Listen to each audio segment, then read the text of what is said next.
Nous sommes très heureux de vous retrouver sur Medi 1. Soyez les bienvenus dans l'invité de la rédaction. La modernisation de l'administration est un important facteur de réduction de la corruption. Tels sont les propos de la ministre ivoirienne de la fonction publique lors d'un panel à l'occasion de la journée internationale de lutte contre la corruption. Nous parlerons d'efficacité de la digitalisation dans la lutte contre la corruption. Et pour ce faire, nous recevons Marc Niaouré. Bienvenue sur notre plateau. Merci de m'avoir convié à cet échange.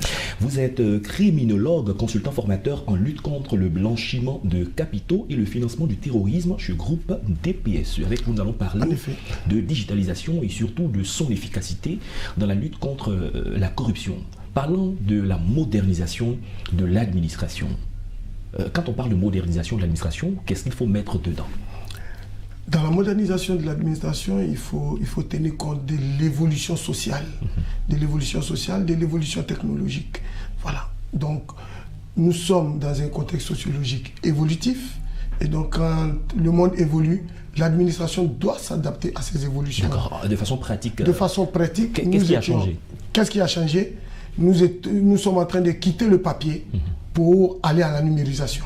Voilà, nous sommes en train de digitaliser, d'utiliser tout ce qui est technologie de l'information et de la communication pour que les services publics soient accessibles et qu'ils soient bien faits pour la satisfaction des usagers des services publics. On entend souvent dire que lorsqu'il y a dématérialisation, donc papier, on quitte les services papier, lorsqu'il y a aussi absence de contact physique, on tend vers une réduction de la corruption. Comment ça s'explique ? Ça s'explique par le fait que c'est lorsque vous êtes en contact, vous et moi, vous, administratif, moi, usager, quand j'arrive pour solliciter un service, si j'arrive à une heure où il est presque midi, pour me mettre dans un contexte criminogène, il est presque midi, moi je vais me lever, pardon, il ne faut pas te lever, il faut attendre, je vais t'offrir le repas.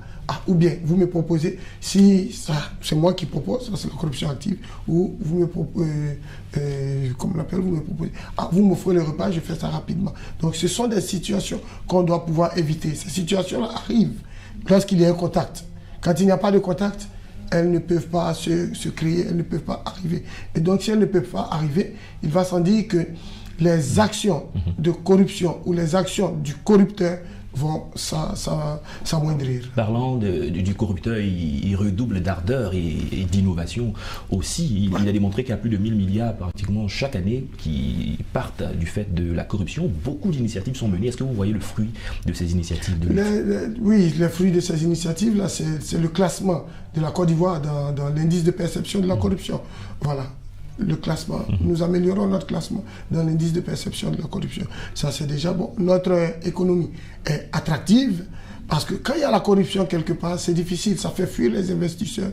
Ça sape les efforts du gouvernement qui s'engage à lutter contre ces choses qui ternissent l'image. Parce que la corruption écorne l'image. Donc, il faut toujours lutter contre la corruption pour améliorer son image, attirer les investisseurs, d'une part, mais créer la confiance en interne au plan national des usagers des services publics.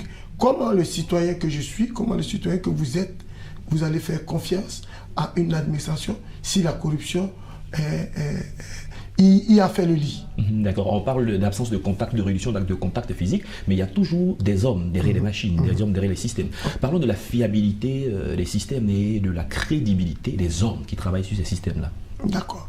À ce niveau-là, tout est basé sur l'intégrité de ces systèmes qui sont mis en place. L'intégrité de ces systèmes, la surveillance et le contrôle des personnes qui gèrent ce système-là, la surveillance et le contrôle des accès à ce système-là, et le développement de la cybersécurité.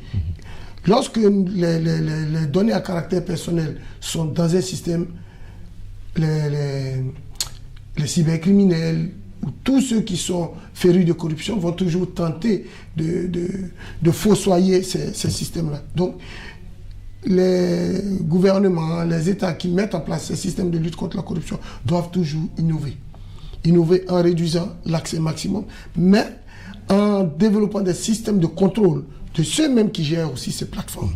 Des systèmes de contrôle de là où sont stockées aussi les bases de données qui sont collectées.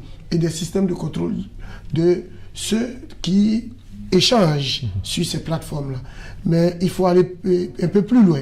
Il faut aussi former les usagers, former les utilisateurs, former à l'intégrité des systèmes. Parce que la protection de ces systèmes-là commence par soi-même. Si vous avez un code que vous le ventilez, vous n'êtes plus en sécurité. Si vous avez un code que vous le ventilez, celui qui gère le système, quand vous venez, quand on entend votre code, il s'est dit que c'est vous. Donc, le système souffre. Donc, la sécurité commence déjà par soi-même en attendant que les gouvernants et les États mettent en place des systèmes robustes qui sont difficilement pénétrables. Vous avez parlé tout à l'heure de formation, surtout des usagers. Il y a des personnes qui sont victimes de la corruption. Quelle est la sensibilisation à leur endroit? Vous parlez tout à l'heure de code. Il y a des personnes qui estiment qu'elles n'ont pas la culture nécessaire, n'ont pas, je dirais, cette formation, donc ont peur parfois de toucher un certain nombre d'éléments et confient cela à leurs enfants, à d'autres personnes.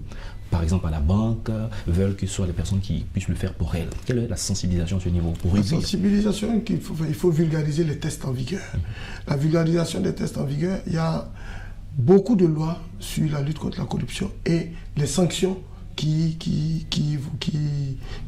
sont afférentes à ces dispositions. Il faut aussi renforcer l'éducation citoyenne parce que tout part de l'éducation. Tout part de l'éducation. Parce que la corruption, elle est à tout niveau. Elle est à tous les niveaux. À petite échelle. À petite échelle, à grande échelle, elle est partout. Comment est-ce que nous renforçons l'intégrité de notre service public? Comment est-ce que nous renforçons l'intégrité de nos services privés? C'est quand un citoyen commence à dire non que les choses changent. Donc le changement commence par le citoyen. Si vous entendez, la plupart du temps, vous entendez « Ah, c'est comme ça, on va faire comment ?» Mais si on demeure dans « c'est comme ça, on va faire comment ?» les choses ne vont pas évoluer. Il faut qu'un jour, vous puissiez, quand vous allez utiliser un service public, requérir votre reçu. Vous avez payé pour quelque chose, on vous doit un reçu. C'est votre argent. Vous devez connaître où l'argent part. Vous allez quelque part où on vous demande, si c'est un service public, on vous demande de payer tant, vous devez demander un reçu.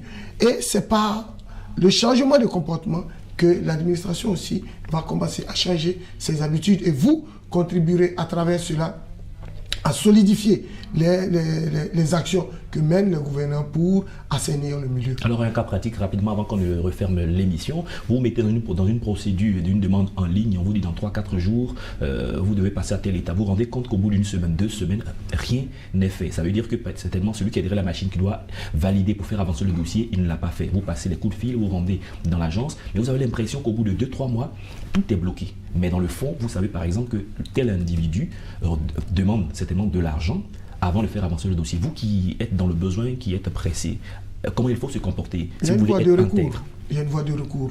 L'Observatoire des services publics, OSEP, vous pouvez saisir l'Observatoire des services publics. Il y a aussi la Haute Autorité pour la bonne gouvernance. Aujourd'hui, il y a un système qui est mis en place pour pouvoir lutter contre la corruption. Vous pouvez les saisir. Ils ont des numéros verts que je ne connais pas, que je ne peux pas citer ici. Oui. Mais je sais qu'il y a l'Observatoire des services publics qui mène cette lutte-là pour que le service public soit de qualité. Si dans le délai requis, vous n'avez pas eu le document qu'il faut, vous pouvez saisir cet Observatoire des services publics. Maintenant, si vous avez plus d'informations que cette situation est due à une situation de corruption, il y a la haute autorité qui est là, il y a le ministère de la lutte contre la corruption.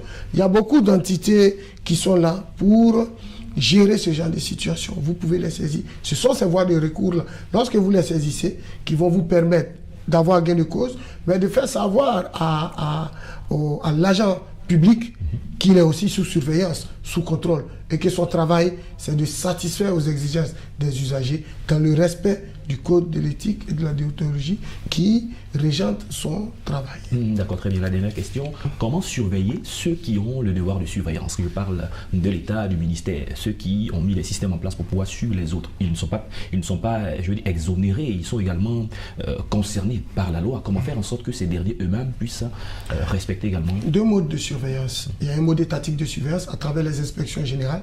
L'inspection générale de l'État, l'inspection générale des finances, l'inspection des services judiciaires. Ce sont ces entités-là qui sont chargées de veiller à la surveillance de ces choses. Il y a un autre mode de contrôle qui est le contrôle du citoyen lui-même.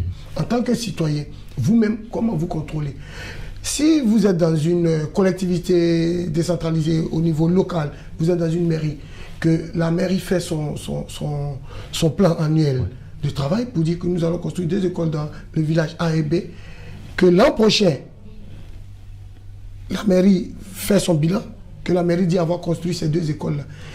Il vous est demandé en tant que citoyen d'aller vérifier dans ces lieux-là si effectivement ces écoles ont été construites. Mais mieux, vous rapprochez aussi de la mairie pour demander si ces écoles respectent les normes de construction. Vous pouvez adresser des courriers. Aujourd'hui, si vous adressez un courrier pour avoir des informations d'intérêt public, que vous ne les avez pas, vous pouvez saisir la commission d'accès aux informations d'intérêt public et aux documents publics, la KIDP, voilà, qui va vous mettre à disposition, écrire à l'autorité pour lui dire, il y a un tel citoyen qui dans tel délai devait recevoir telle information. Ce citoyen ne l'a pas reçu. Est-ce que vous pouvez, comment on appelle ça, donner suite à sa requête en lui mettant à disposition des informations. Merci. Ce qu'il faut comprendre, c'est qu'il faut vulgariser tous ces instruments. Merci. Il faut vulgariser les lois, les faire connaître par les citoyens pour que les citoyens puissent les utiliser. Merci Marc Niaoré. Je rappelle que vous êtes criminologue, consultant formateur en lutte contre le blanchiment de capitaux et le financement du terrorisme chez le groupe DPSE. Merci d'avoir accepté. C'est moi qui vous remercie. Votre invitation. Merci. C'est la fin de cette émission. Merci à tous de l'avoir suivi. Bonne suite de nos programmes sur Média.